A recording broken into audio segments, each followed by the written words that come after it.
Go. Go.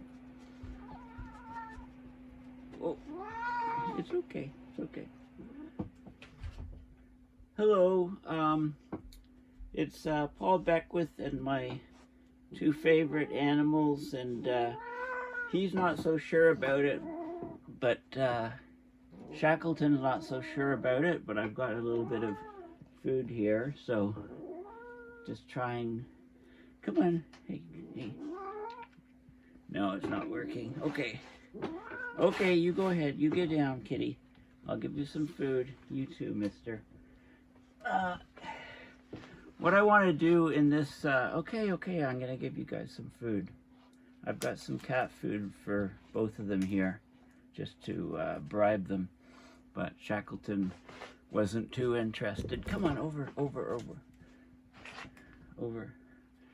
Okay, so anyway, it's a failed experiment, but they both got food, so they're good. There you go. Yeah, okay. Go get it. Okay, so what I want to talk about in this video is about, we're coming up to tropical storm season for the North Atlantic basin anyway.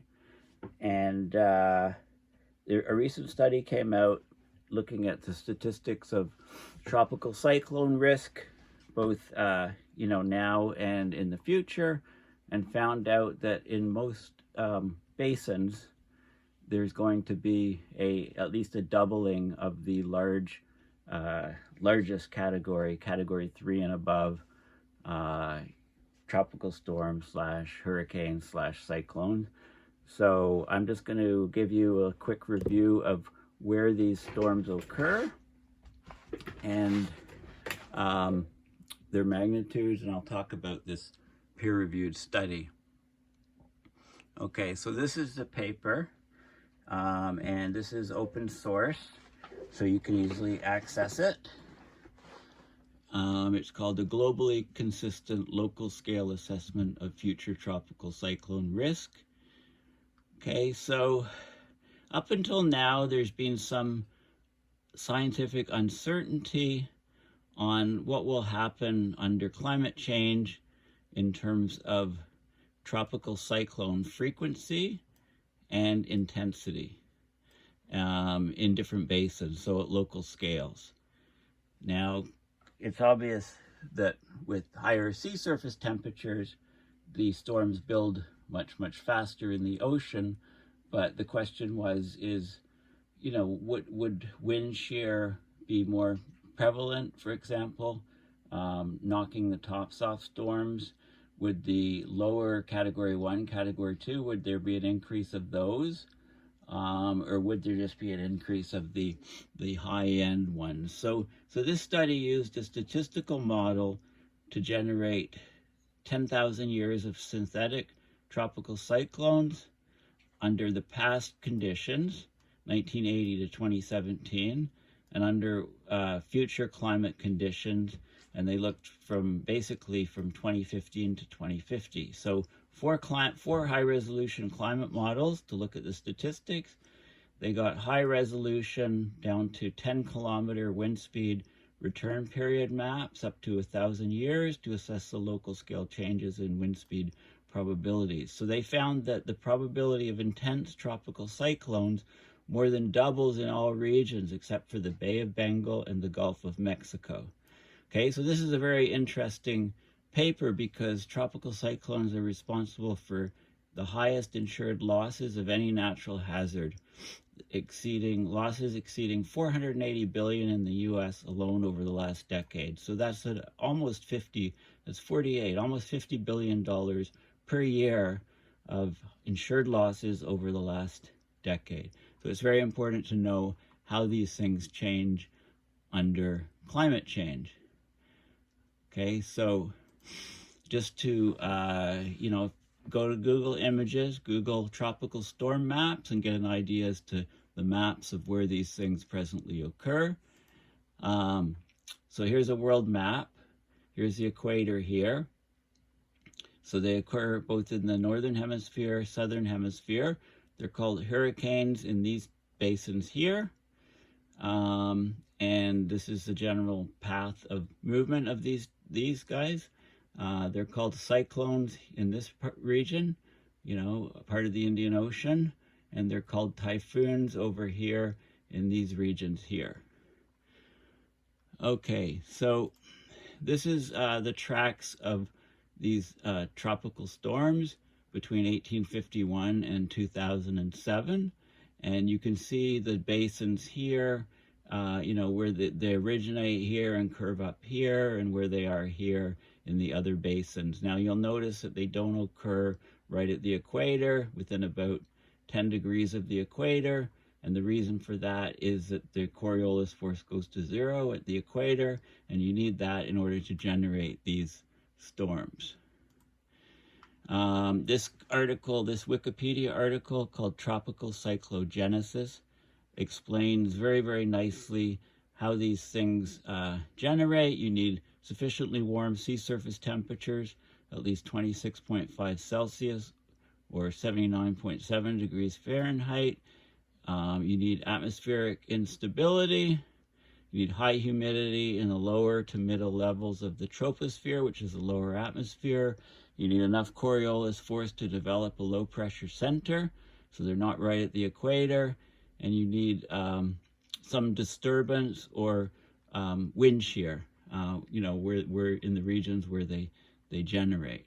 Okay, so there's lots of details about the warm water, the mid-level moisture, the instability, lots of good details about, you know, the rotation, the Coriolis force, low-level disturbances and what causes them, and the times of formations in each of the basins. So June to December, you know, August to October, typically, June to October here.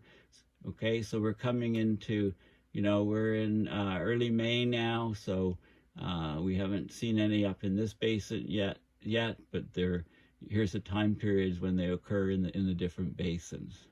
Okay, and so the season in the North Atlantic starts June 1st in about a month and ends November 30th, typically 14.4 on average. And you can see, you know, the vast majority are in the Western Pacific.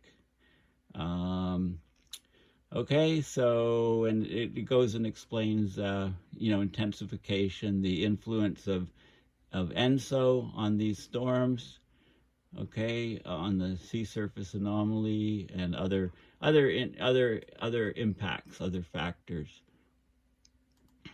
So this is I just clicked on this image to expand it. This is showing global tropical cyclone tracks between 1985 and 2005, indicating the areas where these tropical cyclones usually develop. So a lot of them, you know, in this basin, for example, they develop just to the west of Africa, and they travel across, either going into the Gulf of Mexico, through the Caribbean, and then they curve up this way. Okay, so so let's talk about and here's the sea surface temperatures. Okay, so hurricane, this is Weather Underground, a great site. If you're not familiar with it, I'd say check it out. These are the sea surface temperatures, the highest at the equator, and then so the storms are all occurring not right at the equator, but in these zones where the sea surface temperature is sufficiently high. Okay, so going back to this paper, which was just published, let's look at the results here. So, okay, so we've got a baseline. So what we have is each of the different basins is covered here, and this is each of the regions of the planet where there's storms is listed here, and there's a baseline here, and the baseline is based on the time period that I told you about, which is go back here, you know, it's the past, it's 1980 to 2017, and then the climate models, there's 4 climate models, 4 high-resolution climate models. Each of them is run for this period, 2015 to 2050, based on changes that we know about. Okay, and the results are,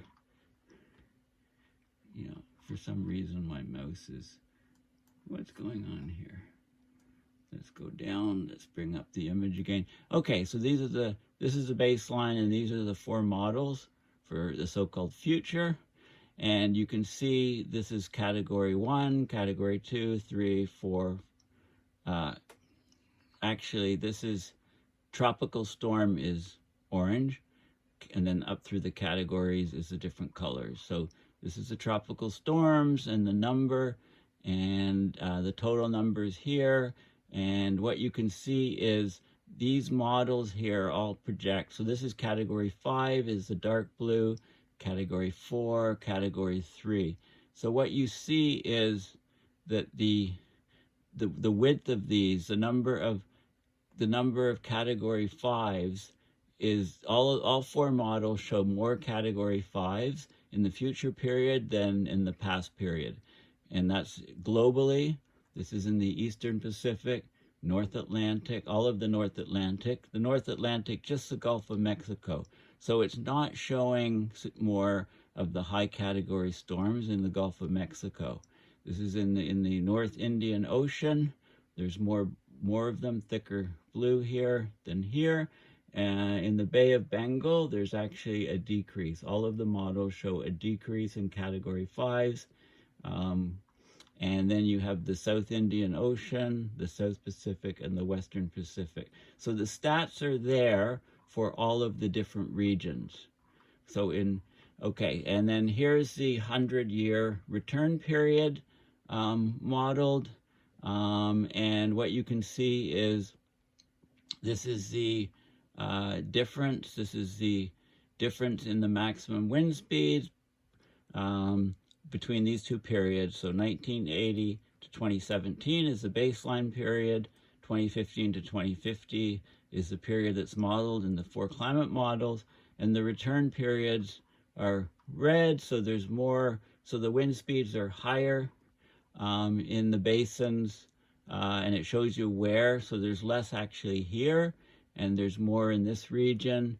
And this is the only blue here that you can see. This is the only decrease. There's more, the return period of higher winds occurs everywhere else, okay? So there's more high-end tropical storms in all of the different basins here. This is with a 100-year return period, and then it's amplified. This is a 1,000-year return period. You can see the effects even more.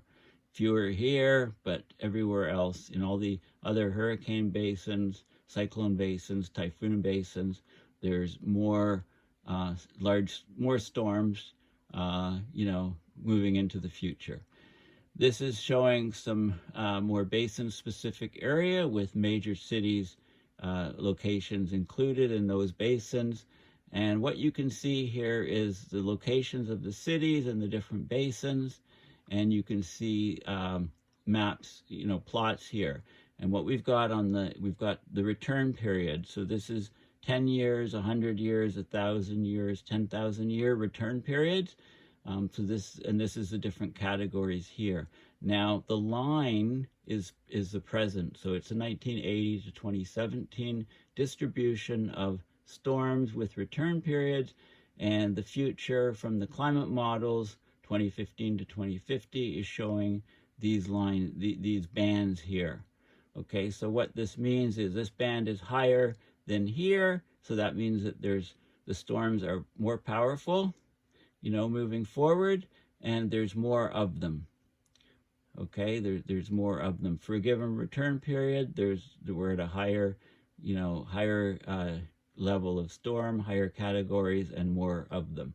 Okay, so you can see in each of these cases, going forward, you can get an idea as to how these cities, the return periods of impacts on these cities is affected. So, here's Honolulu, San Diego, Acapulco. So all of them are pretty much increasing. Miami, not much change, okay?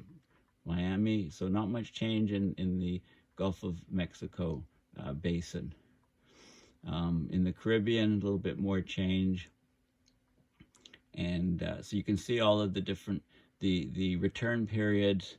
This is 10-minute, 10-meter high average wind speeds within a radius of 100 kilometers for a selection of 18 coastal cities. Okay, so this is now goes by category. So this is the category 1 storms. So, this is the return period, change in return period. And what you can see is that, okay, so this is actually category 1. It's a bit mixed in the North Indian Ocean basin. There's more category 1s in these regions, not so much in the Gulf of Mexico. But when you go to category 3, which is winds of 43.4 meters per second and higher, you can also see, less of them in the Bay of Bengal and in the Gulf of Mexico, but there's a lot more of them in the other basins. Okay, and then there's here's the top 10 countries experiencing the largest relative and absolute change in people exposed to category 1 wind speed return periods below 100 years. And you can see Cambodia, has a lot more of these category 1 windstorms. In terms of countries, China gets hit by a lot more of the category 1.